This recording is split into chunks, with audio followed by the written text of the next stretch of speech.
Hello বন্ধুরা, আজকের nitrogen ধামাকা এবং এক্সক্লুসিভ এপিসোড রিভিউতে আপনাদের সবাইকে স্বাগতম। স্টার জলসা জনপ্রিয় মেগা সিরিয়াল কম্পাস এখন চলছে টানটান উত্তেজনা, এবং যারা গত 30 মার্চের পর্ব দেখেছেন তারা নিশ্চয়ই জানেন যে গল্পে এখন ভয়ঙ্কর মোড় এসেছে। কেমিক্যাল ফ্যাক্টরিতে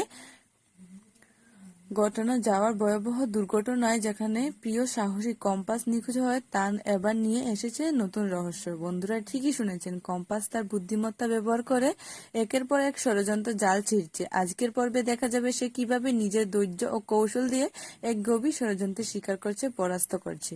এই পর্বটি বিশেষ করে কারণ সব ঘটনা ধরা পড়েছে পাইন টু পাইন।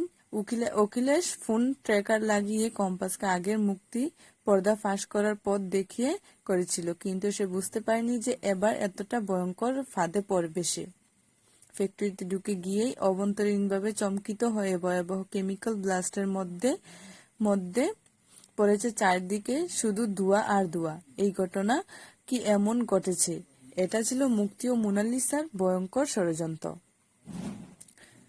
এই ঘটনা তারা বুঝতে পেরেছিল যে কম্পাস যদি কেমিক্যাল ঢিলে আসল ফাইলগুলোর স্বাক্ষর বা কাউকে দেখিয়ে দেয়, তাহলে তাদের অনেক বড় ক্ষতি হয়ে যাবে। তাদেরকে পুলিশেও নিয়ে যেতে পারে, তাদের সব গোপন রহস্য ফাঁস হয়ে যাবে। সেই জন্য কম্পাস ফাঁদে ফেলার জন্য এই দুর্ঘটনা নাটক সাজানো হয়। পর্বের শেষে দেখা যায় বিহান ও রীতা পাগলের মতো খুঁজছে কম্পাসকে, কিন্তু কোথাও তাকে পাওয়া যাচ্ছে না। কোনো ছোঁয়া নেই। পুলিশের শেষে স্থানটি সিল করে দেয় এবং কম্পাস মিসিং বলে ঘোষণা করা হয়। তো বন্ধুরা, আজকের পর্বটি কেমন লাগলো কমেন্ট করে জানাতে ভুলবে না। কিন্তু আমার ভিডিওটি ভালো লাগলো অবশ্যই একটি লাইক দাও এবং সবার আগে আপডেট পেতে আমার চ্যানেলটিকে সাবস্ক্রাইব করে পাশে থাকো। ধন্যবাদ সবাইকে, দেখা হবে পরবর্তী পর্বে।